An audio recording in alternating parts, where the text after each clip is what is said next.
Things have changed over time, and I'm actually going to address that, where people are talking about co-occurring for lots of different things, and not what it originally meant was somebody who really has a severe and persistent mental illness.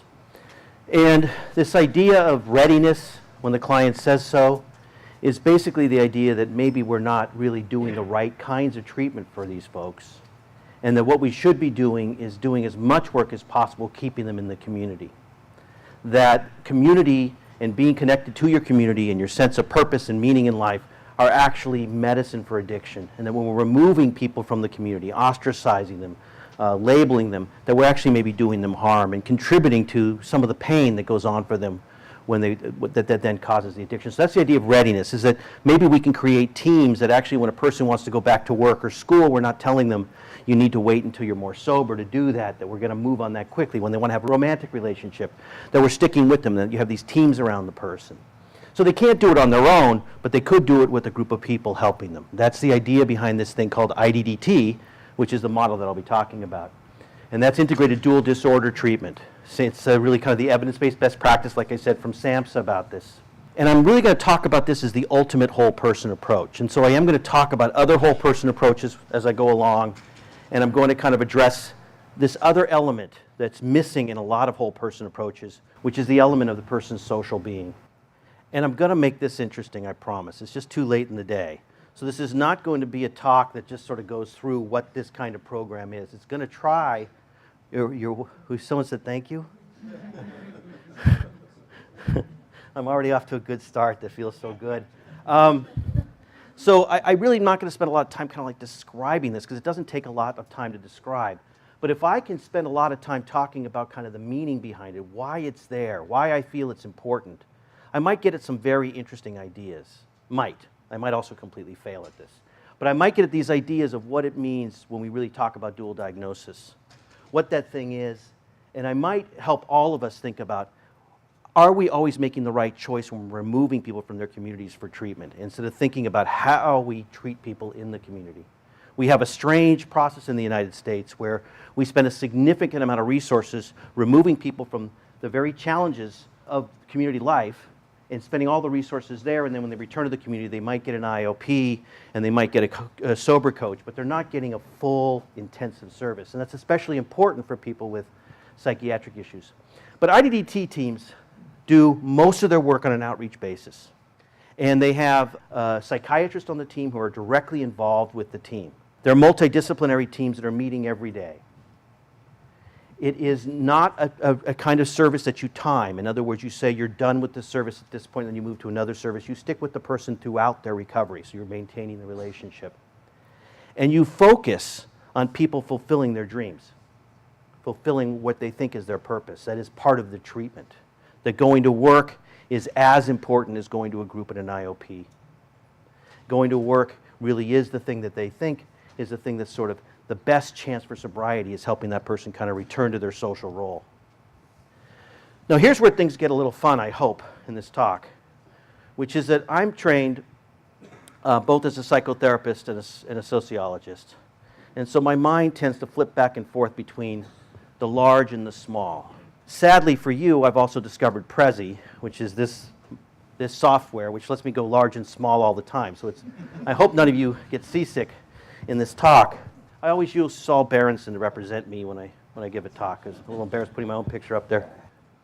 So I have this sort of confusion about which thing to talk about first. And I'm going to ask you today to kind of follow me, to not give up on me, that when I'm going along and something doesn't feel like it fits, I promise you that at the end it will.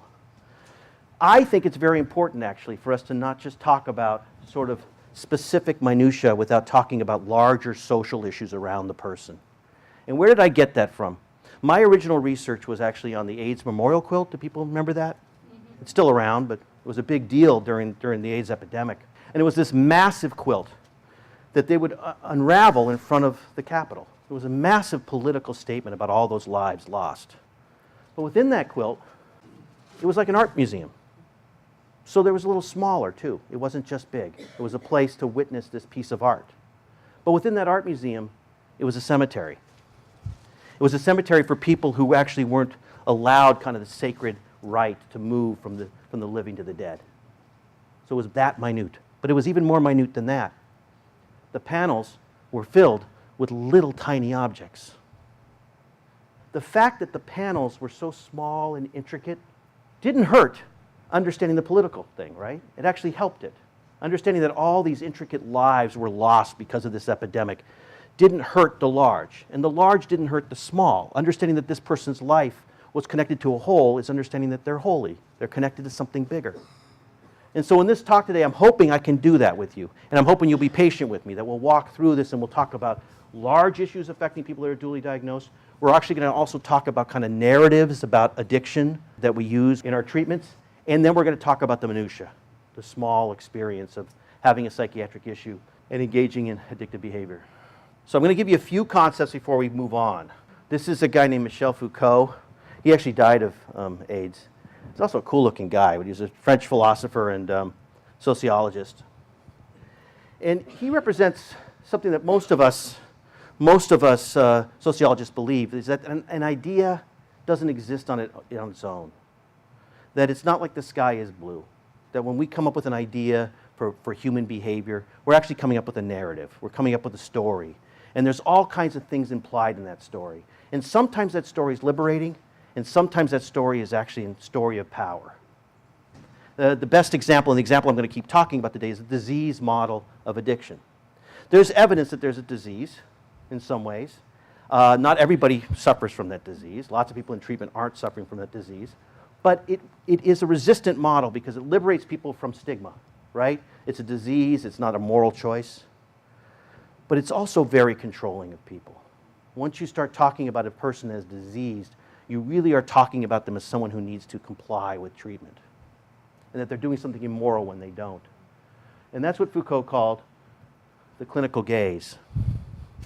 That the clinical gaze is something that doctors get to have and treaters get to have, which is that we know more about the person. We're able to decide who they are more than they are.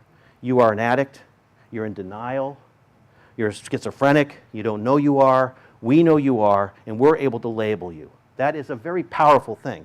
And medicine, by the way, is really a field of looking, right? I mean, and my life has been saved by doctors who have looked at me and examined me. I mean, when we go to the doctor, we don't go to the discussion room or the collaboration room, we go to the examination room. It's this viewing field. And when we apply that kind of viewing, that kind of clinical viewing to individual behavior, we are potentially in a place of oppression, because we're deciding sort of who the person is, what the meaning is behind their behavior, independent of what they may believe. And we have tricks in the addiction field about that, that when they say, I'm not an alcoholic, we say, that's another symptom. So it becomes this roundabout way of controlling the person. Doesn't mean the disease model's wrong, but it has this potential. And within it is the patient role. Now, all of us have roles in our lives. I have a father role, and I have certain obligations and responsibilities within that role, and if I break them, I'm doing something deviant. So if my son goes to a rock concert, he doesn't go to a rock concert, whatever kind of concert he goes to, and he says, and I say, you're going to a concert with your friends? I'm going too. That would be kind of breaking a norm, right? And that would be doing something deviant on some level. I wouldn't be kind of holding my responsibility in that role. Well, the patient role, being a patient, has 4 qualities to it about obligations, and they're very important. 2 of them are kind of liberating, and 2 of them can be quite oppressive when you're a patient. Liberating. You don't have to go to work when you're sick. If you go to work when you're sick, people actually see you as doing something deviant. Why are you here? What are you doing? Why are you coming, right? So you're exempt from normal roles.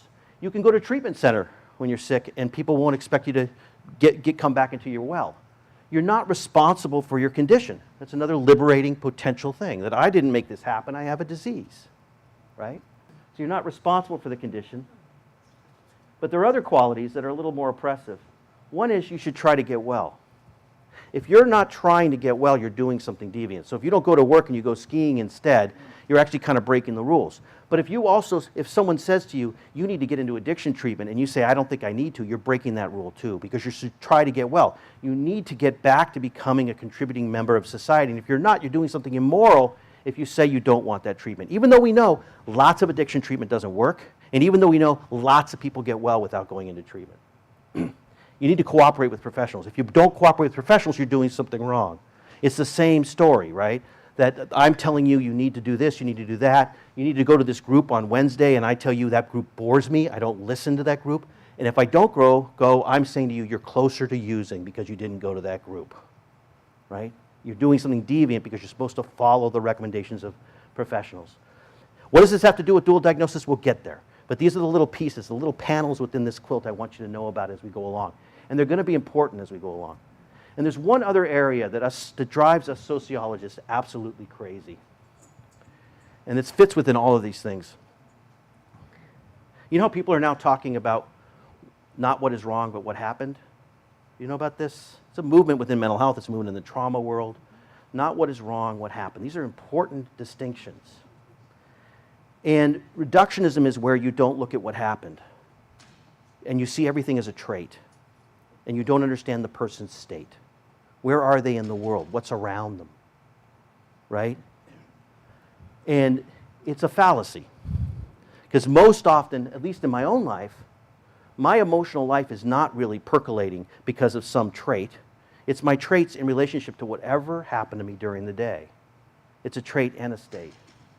And we have a tendency in our field, both in psychiatry and in the addiction professions, to reduce things down to trait. You have this problem. So now let's move a little more specifically to this question of what is dual diagnosis, because we can understand what dual diagnosis is, we can begin to treat it.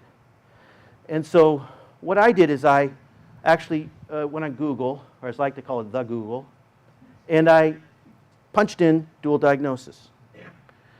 And the first thing that came up, I'm not going to name the site, but it was a site that was sort of this clearinghouse for dual diagnosis. It had all this information. It actually had .org at the end of it, which means it's a nonprofit.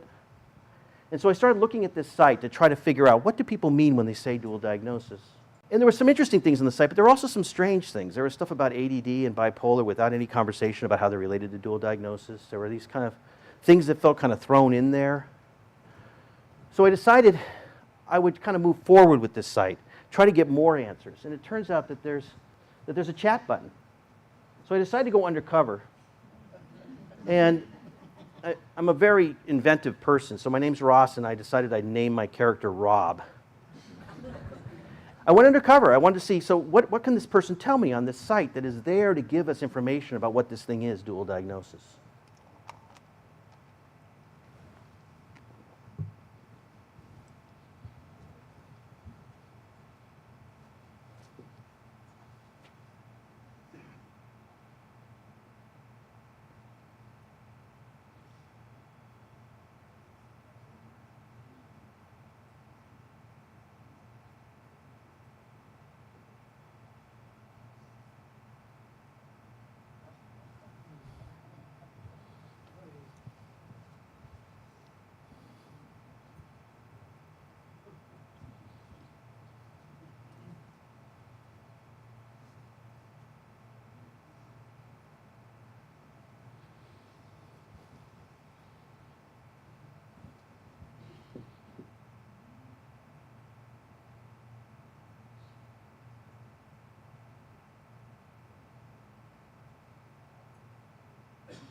Okay, you've reached the admissions department. Are you looking for professional help to deal with your sadness?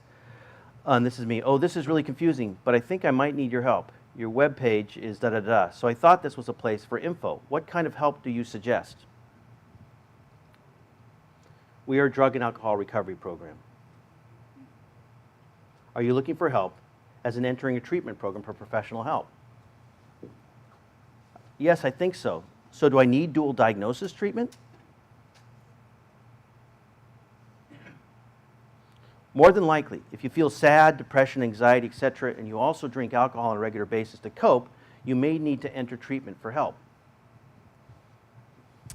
I think I get it. So other people who drink, they don't need dual diagnosis treatment. They don't have these symptoms, right?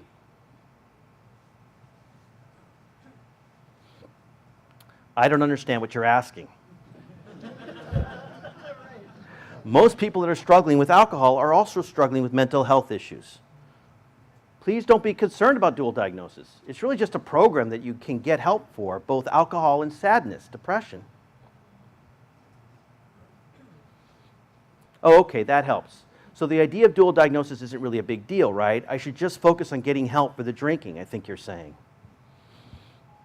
Can you tell me how I should get help? You can get help for both with our program, sir. Enter a treatment program for professional therapy and also medical detox to help you withdraw from alcohol. And then she asks about health insurance. You can help me with the sadness of losing my job? I think I need to think about that one a bit. It's kind of a sad thing to lose your job. You know what I mean? I'm an admissions coordinator. I can help you with getting into a program, but I'm not a therapist counselor. I would not be the best person to advise you on this situation. She talks about insurance. Oh, I did. As far as, can you help tell me the first what you think I need for treatment? I would like to start with that, since I just want to know what it is out there and what works best for this problem of sadness and my drinking. I just explained this to you in the previous message. Oh, again, I'm so sorry to take up your time. This looked like a place where you get advice for getting help. We're a residential treatment program. Have you ever felt like you needed to get away for a while and solely focus on yourself? We're the type of place that you get away to. Oh, wow, I'm not sure I need that right now. I need to keep looking for work. Okay, Rob, good luck. I think if I was working again, I likely would stop the drinking. Hello? So Kinsey doesn't quite give us the answer of what dual diagnosis is. As a matter of fact, she says on this page that supposedly is about information on dual diagnosis, you know, sort of saying to me, like, would you stop worrying about dual diagnosis? It's not a big deal. It's not anything. The research on dual diagnosis actually doesn't come up with really strong answers why people with significant psychiatric issues use. There used to be this idea of self-medication. It's not really what the research shows. I mean, there are certain people with ADD who use cocaine that are probably trying to medicate some of their attention issues, but it's not the underlying answer regarding why so many people use who have a psychiatric issue. What they're beginning to think is it's about the person's experience having this disorder. It's the dysphoria model, this model of deep, deep sadness that a lot of people have who have been diagnosed as mentally ill. That might be our key to why so many people are using who have psychiatric issues. It's not a big surprise, right? It's not a great status in the world to be defined and thought about as mentally ill. So we've got all these different ways of treating addiction and all these different ways of thinking about it. And I want to walk you through them because I want us to come to the point where we're having a conversation about the idea that what is needed is this kind of program that is treating the person outside of institutions and is really trying to think about their status in society and their role and their purpose. And so I've got this idea that we begin with the disease model and we're moving all the way up to a model that really is as far from reductionistic as possible. So we're starting with the reductionistic model and we're moving to the social. Now most of you probably know these models, so I'm not here to do a survey on all the theories on addiction. But I want us to think about which ones are the ones that really try to think about the person's state, not just their trait. And we have the medical view. We have sort of a response to the medical view, which is the whole person view, that you should be treating the whole person. We have a view that's increasingly becoming popular, which is a view about trauma, and it influences the whole person view because trauma is something that attacks the whole person, and so you're trying to treat that in these whole person programs. And we have the idea of attachment, and this is Gabor Mate. He's not the father of the idea that attachment and addiction are connected, but he takes a good picture, so I put him up there. But it's the idea that this is about attachment trauma. It's not about always sort of PTSD symptoms, but it's about something that happened in the person's attachment when they were younger. And then we have the community reinforcement model, models that are about what's happening to the world around that person. These are what are happening models. And Carl Hart's my favorite person in this, but there's also Bruce Alexander, and I'll talk about them in a little bit. So let's walk through these just a little bit because they're important. They're important, remember, narratives. in my mind. There may be some truths hidden in them, but they're also important narratives. So disease. A disease is a very specific thing. A disease is not the result of an injury. It is a dysfunction in your system that happens in a specific place. That's what disease is. It's very different in some ways than trauma. It's a different concept. It creates a different way of thinking about how to treat things. In the disease model, you better believe you need that clinical gaze. You need to be centering as much as possible. You need to be focused on that disease.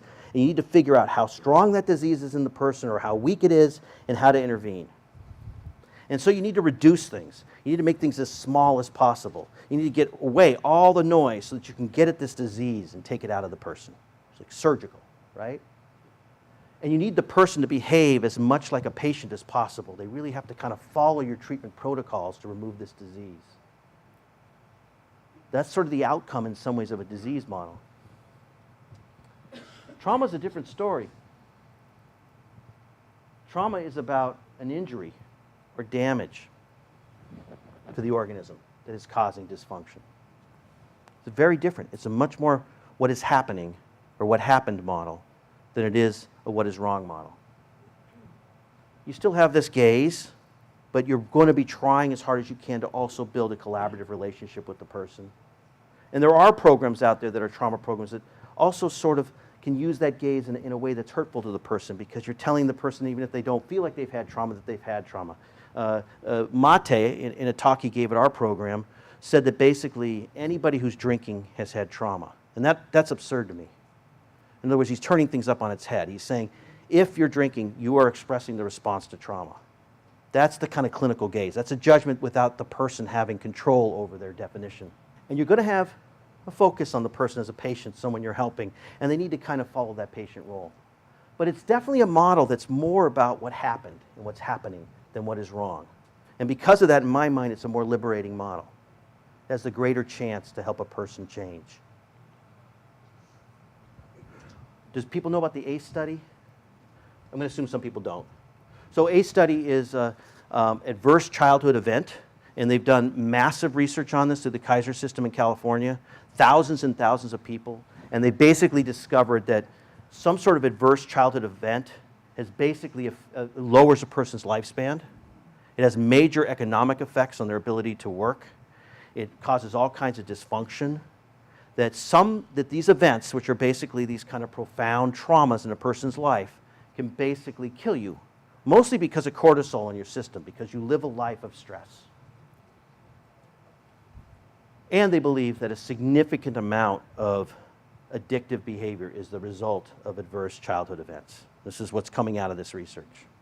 So if we're going to treat that, we usually start thinking about these whole person programs, right? You're thinking about how do we intervene on the mind?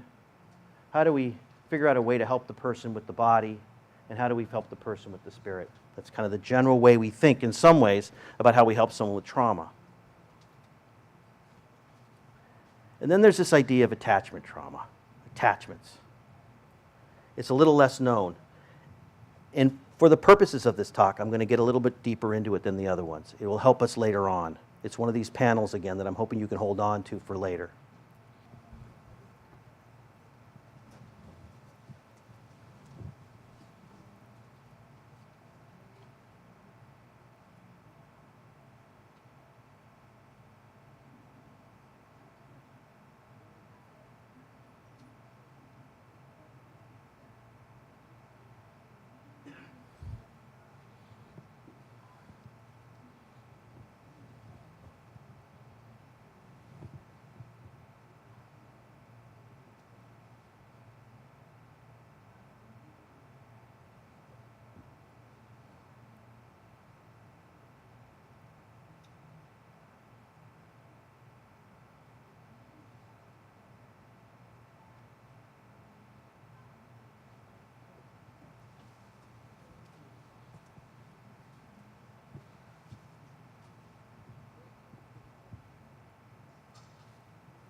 And he's back.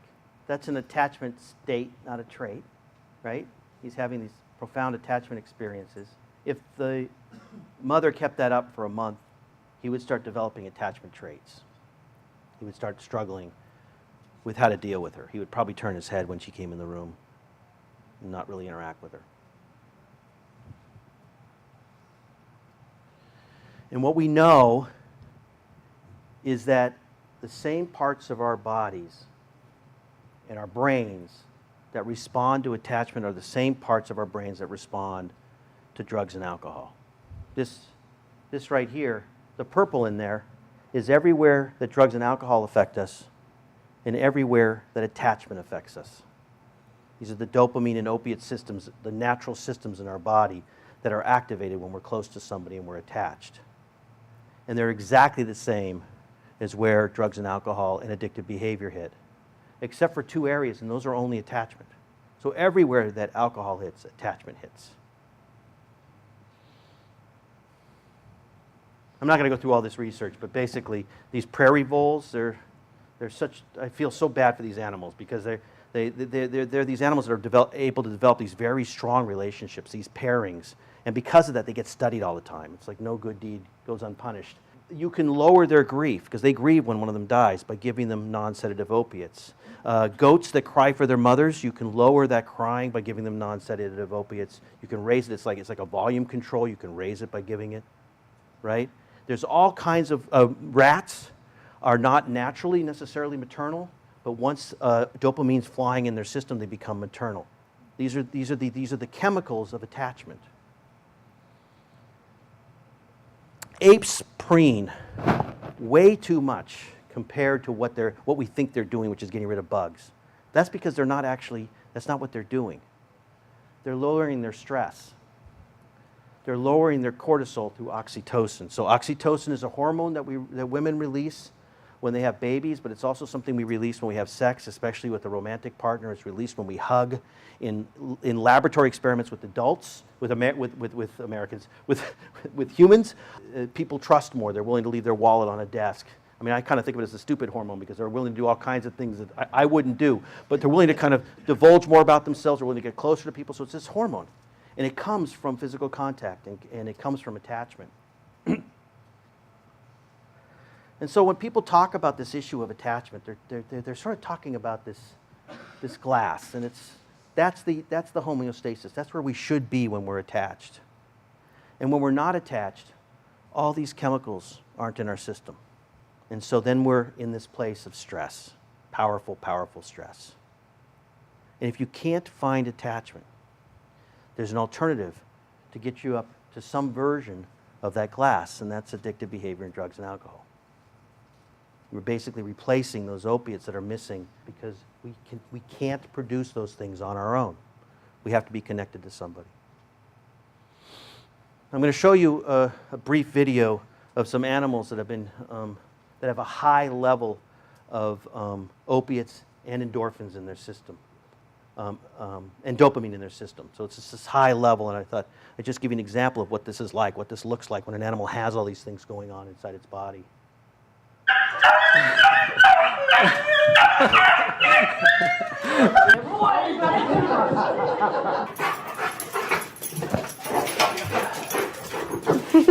Open it.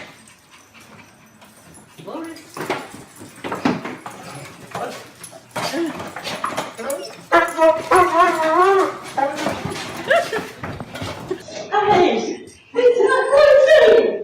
Yeah! Mickey?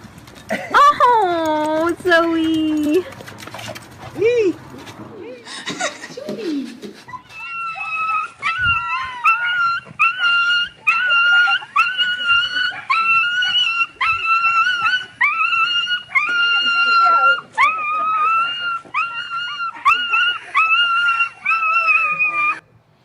Our dog, he doesn't really like to play, but when we come home, he always grabs a shoe and runs around the house with a shoe. And I really think in his head he's saying, why am I doing this? I'm not sure, but I've got the shoe in my mouth and I'm doing it again, right? It's just like his endorphins are flying and he's got to grab something and he starts running.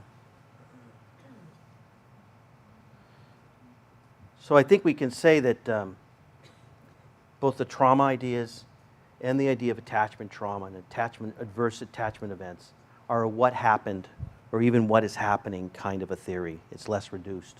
You're getting a little more of the picture. It's a little wider. You're seeing a little more of what's going on. And then comes these folks that are talking about kind of environmental things. And there's two of them. There's more than two of them, but these are my two favorites. One is Bruce Alexander. This is Rat Park. Most people know about Rat Park.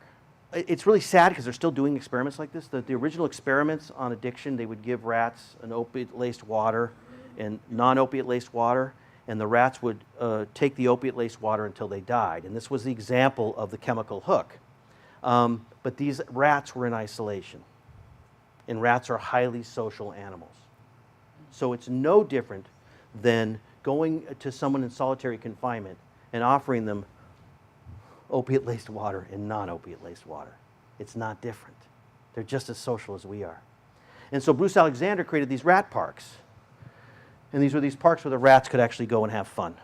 And they could have sex, and they could do all kinds of things. And all of a sudden, they stopped really going to the opiate-laced water. They'd sometimes do it, but it didn't become something that killed them. And even the rats that came out of that addictive place where they were alone, they didn't die.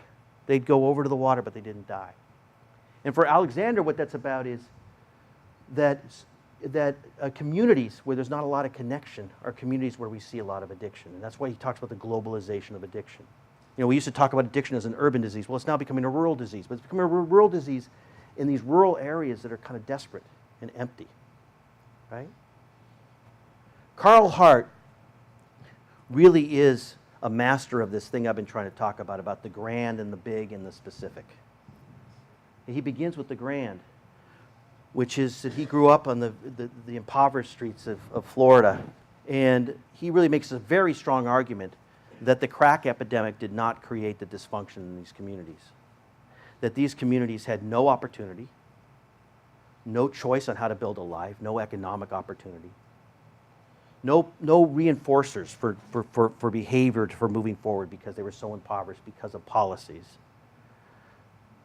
And the crack epidemic was a very convenient way to describe what was happening there because it got politicians off the hook. It was this chemical entering those communities that was causing this problem, not the lack of opportunity. That's where reductionism becomes dangerous, right? We start saying it's this little thing happening to people's bodies. It's not a large event. Then he goes minute. He's at Columbia University, and he gives people that have been diagnosed as having an addiction to crack cocaine, and he offers them, I don't know how he gets a hold of it through the government, but he offers them a hit of crack or $5. 10 times. So a person's not going to take the hit of crack for $5. They're not going to do that for $5, but they know they can make 50 and leave that day at 50. And a large majority of people, a significant number of people, choose the $5 over and over again. What does that mean? That means that the chemical hook isn't as strong as we thought, and if they're given some sort of other opportunity, they'll take it. Often that's moved into vouchers, so they can't really spend it on crack, but even if they spent it on crack when they left, they still spent all that time not smoking up to that point. They still made a decision along the way. These are really the people that talk about what is happening. Not just what happened, but what is happening to the person around, what's happening around the person when they come in for treatment. They see the whole picture. They may even see this.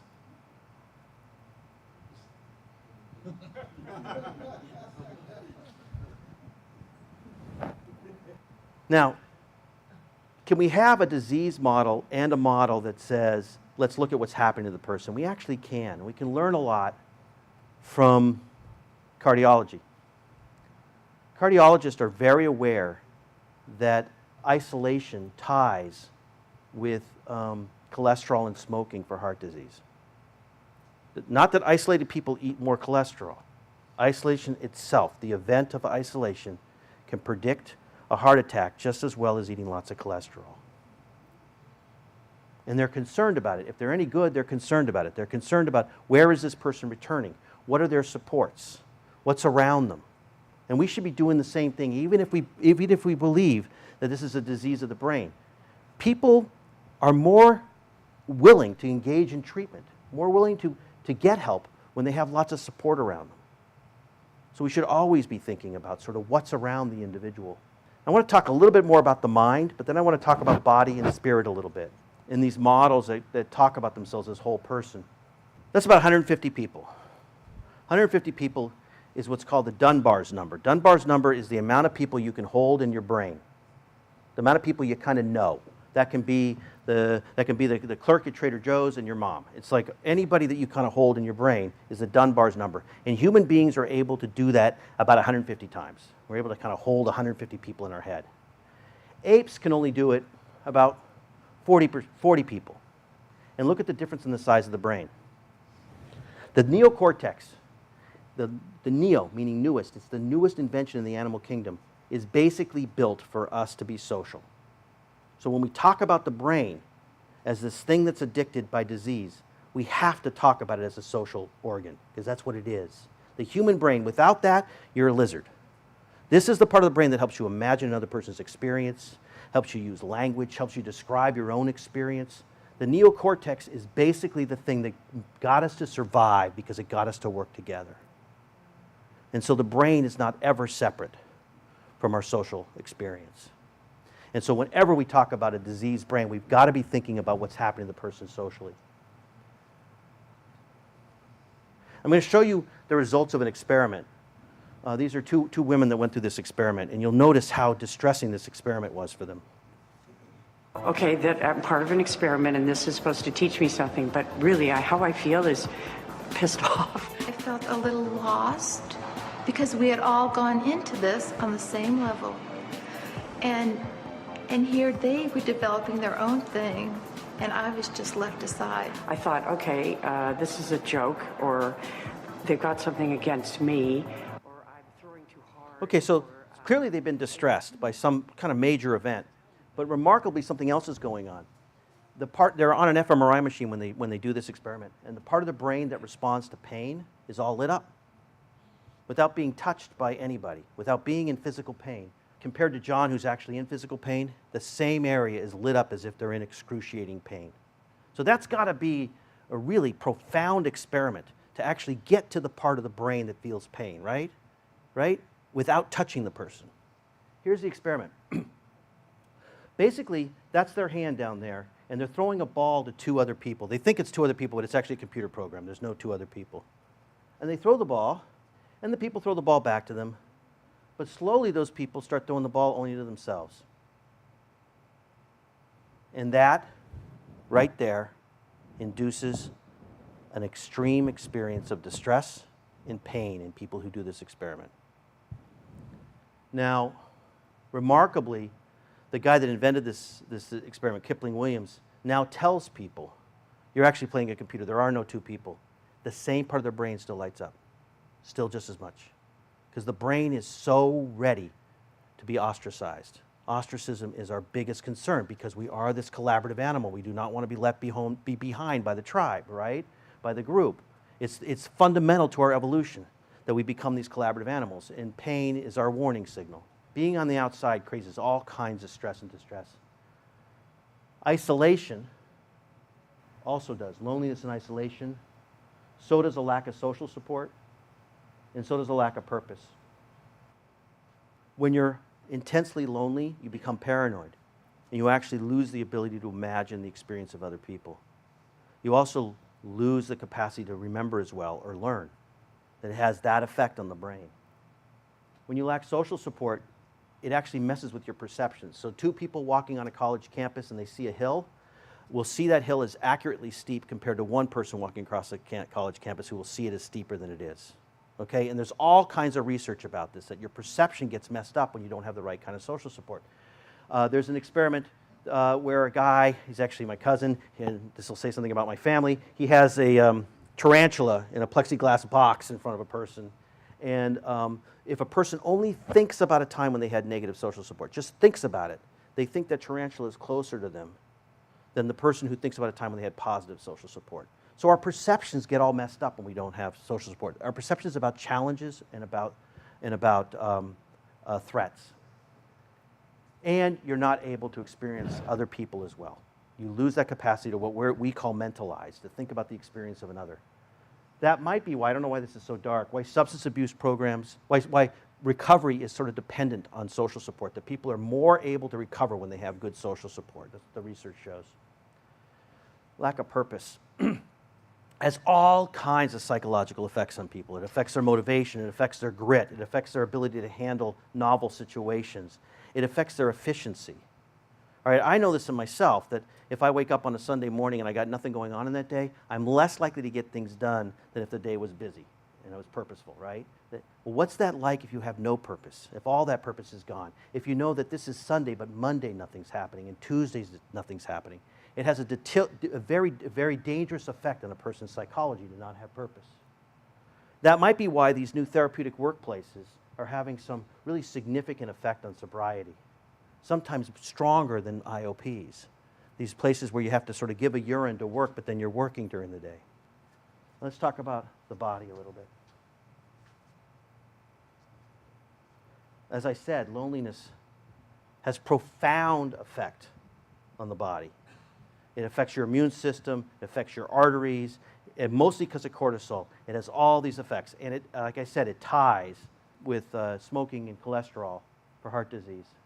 Lack of social support lowers your oxytocin, it raises your stress, and it creates low immunity. They've done lots and lots of research about immunity, the immune system, and social support. Lack of purpose, rise in stress.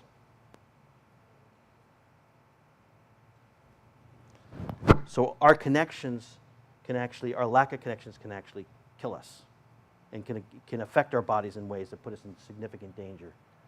Spirit. You know, you can go to a holistic program and learn how to meditate and learn how to take, and I don't want to put that down, and learn how to kind of take care of yourself spiritually, find your spiritual path. But if you leave there into abject isolation and no purpose, it's going to be really hard to make a spiritual life happen. See, us sociologists believe that spirituality and religion is really the celebration of the social bond. And so being connected to others is part of our spirituality. Just like you can learn yoga, you can learn how to drink the right juice, you can do all these things in a holistic program. But if you're going home to loneliness, it's not enough to fight the effects of that loneliness. So there's, this famous 3 rocks. I'm not sure where the 3 rocks comes from, but they're all over the place, these rocks about holistic programs. They really should look like this. It's fundamental to our health, to our psychological health. Mind, body, spirit, it comes from Egyptian times, but then it's part of Catholicism. It's actually part of the Y in YMCA. But here's what AA did to that triangle. It's very interesting. They talked about purpose and connectedness, that these are the things that contribute to recovery.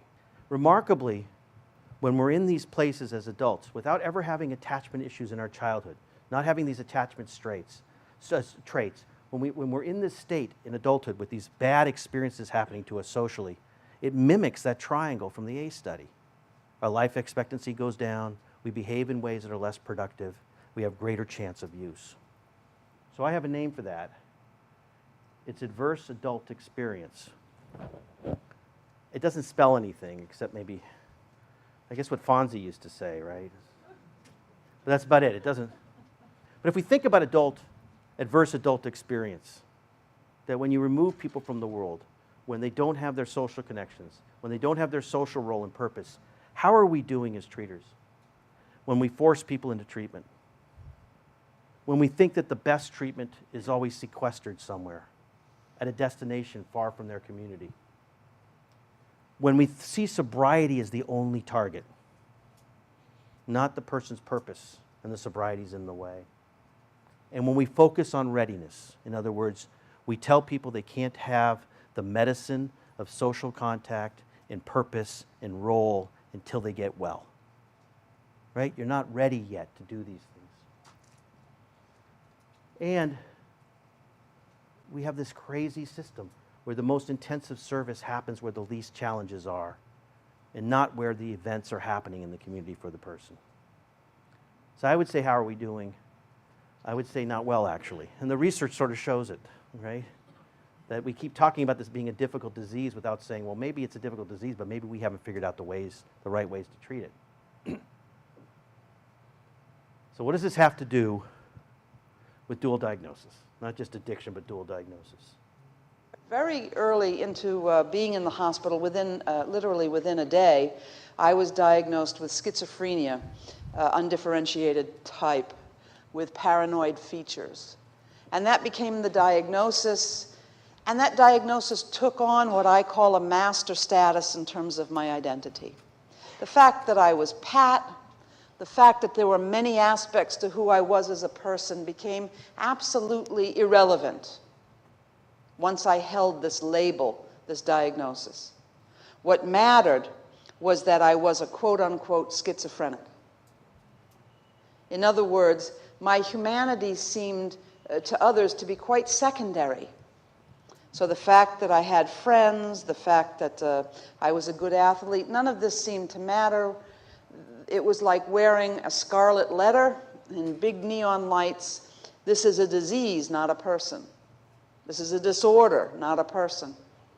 So he felt like he knew my future. He had read a generic textbook and simply applied it to the case in front of him. Schizophrenics don't recover, Pat Deegan won't recover. And it was that simple. And he urged me to go into a halfway house and to go on Social Security and to essentially retire from life. If you talk to people who have been diagnosed with psychiatric issues and you ask them, who are the people stigmatizing you? They don't talk about their neighbor or their boss. They talk about clinicians. They say, that's the person. When they gave me that label, it was this extremely painful moment. And it's a moment that might explain this dysphoria, this experience of real sadness and pain for many people who have been diagnosed as mentally ill. And so perhaps what we're talking about is actually, I hate to say it, but a tri-occurring disorder. That you have the psychiatric element, you have the addiction, and you have this painful social experience that happened, partly because of treatment, because of how you were treated in treatment. It's what we call iatrogenic, doctor-created, that we've created this experience in some ways. And while the old models used to talk about that relationship, I actually think this relationship's more important. That the person is having a massive attachment event because the world is no longer accepting them. They lack a sense of purpose and they're losing their social support. And that's what you get as presenting problems, chief complaints. You don't get people coming in where I work saying I'm schizophrenic and I need medication. You get people coming in saying I've lost control of my life. It's been taken from me. My friends are moving on and I'm not. I'm not meeting my dreams. It's all the sort of stuff Pat Deegan was talking about. They're talking about that kind of pain, not the psychiatric issue. And they're asking for help with that. And we're often not giving them the help. We're saying, well, you need more medication or you need this or you need more treatment instead of how do we help you regain that life? Well, how would we do it? If we were to treat adverse adult experience, we would think that having purpose is a medicine. And it's a medicine you need to get to that person as soon as possible. So how do you do that? Well, you probably need to do outreach.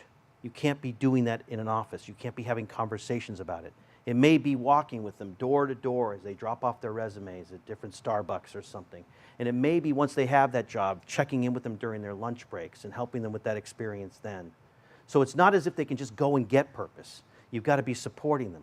But why do it from an office? Why not be doing it with them in the community? And why put them away? Why do they need to be put away? Why not have them live in the community? But if they live in the community, they're going to need your support. So why not have a program that's 24 hours, that's constantly sort of helping them in their own places survive, help them keep the place organized, help them pay the bills, all that kind of stuff. And you want them to get connected. So you help them get into a volunteer position or a church group or a synagogue. And maybe you go to a couple services with them because they're anxious about re-engaging in the world. And your focus is on community integration, on being part of the world as really the solution for this addiction because you're trying to get rid of that adverse adult experience. It's a state, not a trait. In other words, if a person can get out of it, they'll stop having the bad experience. That's different than that child who is sort of stuck with real problems because of that early attachment stuff. So you want to change the state, not the trait. And that's really what these IDDT programs do. They're about taking the psychiatric element very seriously, robust psychiatric care, taking the addiction very seriously with good addiction treatment, but being mobile and seeing connection with the community as the central medicine the person needs. We had somebody in our program who was in school, and he had a lapse, and it was bad enough where he had to go into detox. And so the detox was recommending the obvious next step, which would be a partial hospitalization program and then an IOP. We said, no, we want him to go back to school. The minute he's out of detox, we want him to go back to school. We'll pick him up in the morning. We'll visit him during his lunch break during school, and we'll pick him up afterwards. Because we knew what was about to happen to his life. He was about to get kicked out of that school, lose his sense of purpose, and in the long run, that was going to contribute to all of this adverse experience. And that's what this kind of program can do. You do office-based work, but you're really trying to surround the person with this flexible team that is working with them throughout their recovery. That's what IDDT does. What's it called at the end of the book where you have a little story at the end? Not a prologue. What's the other? The prologue? Okay, so I have an epilogue. Can I do? I'm going to ask you, but I'm going to do it. Like raise hands if you want me to do an epilogue. I'm going to do an epilogue. This is going back to the macro. This was a sneaky little book because nobody got upset about it. But it was a book that was really questioning the idea of a complete chemical hook. And it was questioning the idea of denial. And it entered the scene and nobody complained, but it began to enter psychotherapeutic values into addiction treatment. The value that I can't actually change the person, I can only create the fertile ground for their change. That's a psychotherapeutic value. I'm not a surgeon, I'm a farmer. I'm just trying to make the ground right for that person. The old light bulb joke, right? And we're not talking about denial. We're talking about helping a person contemplate their ambivalence. That's psychotherapeutic. You know, they're contemplating. They're thinking about that stuff.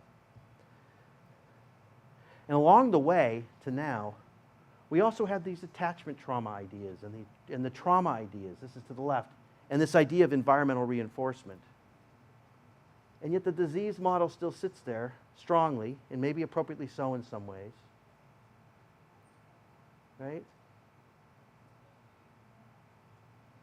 And then we ended up with the Parity Act. And here's a perfect example of something being both liberating and potentially the source of coercive power. So the Parity Act, using the disease model, said these people should be able to get as much insurance as anybody with a physical problem. Right? Makes a lot of sense. But where did the Parity Act maybe go awry? Does anybody have any ideas? Okay. With this guy. You know this guy? He's on TV all the time, at least in Massachusetts. I'm not sure why he couldn't change his outfit for the thing, but it's basically venture capitalist firms started entering into the behavioral health field because they can make lots of money.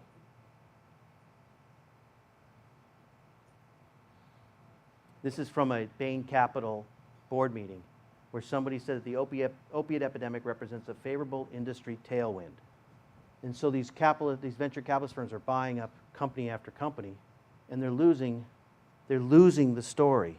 Because the story used to be, it was the most ingenious sales pitch you could have, which is because you're sick, you're doing something wrong if you don't accept it. Can you imagine selling a car and the person says, I don't want that car, and you say to them, well, that's because you're sick, you're in denial.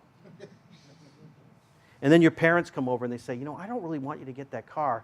And you say to them, your parents are enablers. Right? It's a remarkable sales pitch. But you've got these new ways of thinking that are disturbing this. These new ways of thinking that are not about sick and disease, that are about trauma and about connection and these sorts of things. So what do they do? What do they do to keep this going? This idea that you need to cooperate and that you should try to get well, and if you don't, you're doing something immoral. Well, they came up with an ingenious branding strategy. It's called dual diagnosis. You've got two things you got to take care of. And if you don't take care of those two things, you're doubly immoral that you're not taking care of these two things. And we can open up our markets for mental health issues because now we're doing both mental health and substance abuse. And we have a new way of defining you that really says you have to go to treatment because it's not just addiction, it's all these problems you had in childhood. And everything's becoming dual diagnosis. We're losing track of anything that's singularly diagnostic. So where does that bring us? It brings us back to Kinsey, right? This conversation about everything's dual diagnosis. This loss of this idea of mental illness being this kind of serious mental illness and the need for specific kinds of treatment for people that are having the serious mental illness and the addiction. All right, thank you so much. Thank you. Yeah.